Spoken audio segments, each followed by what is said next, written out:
is Cheap Nails, helping you stay frugal with nail art. And in this video, I'm going to be showing you how you can shape your nails a ballerina shape, or other known as Coffin.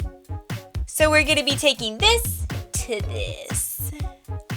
I've had my nails shaped in an almond shape forever. It's time for a change, so I decided that I would make it the ballerina shape. The two things you're going to need is a nail clipper and a file. Now you can use any file you want, just make sure you go in one direction. Don't file back and forth like a saw. You definitely want to go one direction to prevent you damaging your nail. I've heard a lot of people have used a straight across nail clipper to do this, but I didn't have one, so I'm going to be using a normal rounded toenail clipper. So you got your two tools, and to help explain the process, I got this lovely diagram of a nail. As you can see, this was my nail shape, which is an almond. It's not a stiletto because stilettos are sharp at the end. It's not a stiletto. It's an almond because it's rounded at the end. When you're starting out your ballerina shape, the first step you want to do is establish the length of the nail, how much you want to cut off. Because when you establish how much you're going to cut off, the sides will be so much easier to file. So you definitely want to cut it shorter, how much you want shorter, and then go on to filing. So I went ahead and clipped the end of my nail. And I know what you're thinking, Vanna, what are you doing? You're not supposed to cut your nail like this because it puts an unnecessary strain right here. Yes, I think it is very important when you go to cut your nails to make sure you start from the two corners and work like this. You never want to take something and cut straight on because it puts too much pressure on the nail. But I have found that it's really hard to do that when you're cutting a ballerina shape. And if your nail's super long and you just cut off the tip straight forward, it's okay.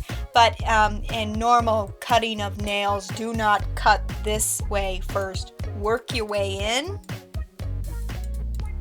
and then cut. I guess when your nail's really long and you're just cutting off the tip, I get away with it. So basically, I just did this with my nail.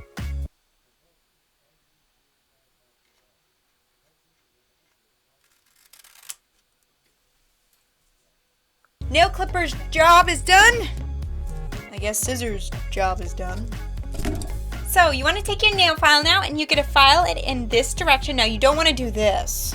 That's not going to do anything. You want to make like a mental note. You want to go from here curving in. So you want to keep your nail file straight and you want to go like this, curving into the end of your nail.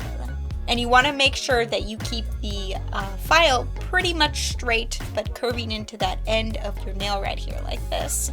And make sure you're going one way, not back and forth, because that could damage your natural nail. So you want to just keep going one way. And the scissor makes a return. So this is basically what it should look like after you filed it in that direction.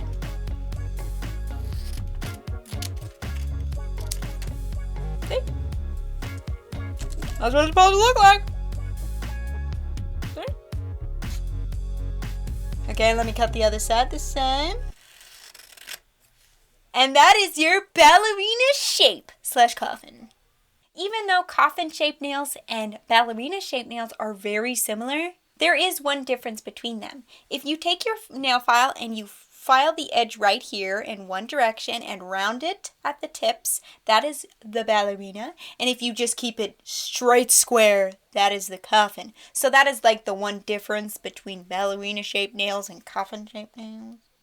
It is so fun to switch up your nail shape, let me tell you.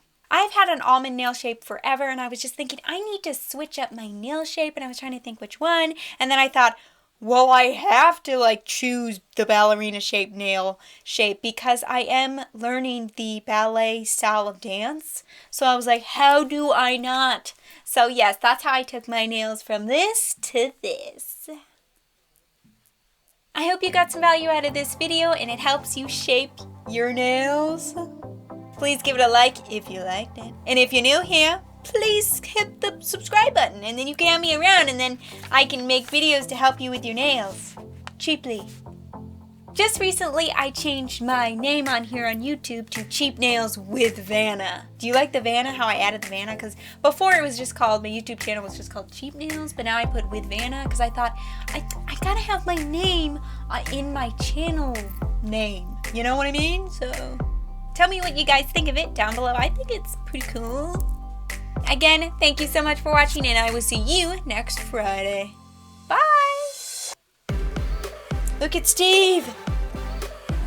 For some reason, I just have to show him at the end of this video.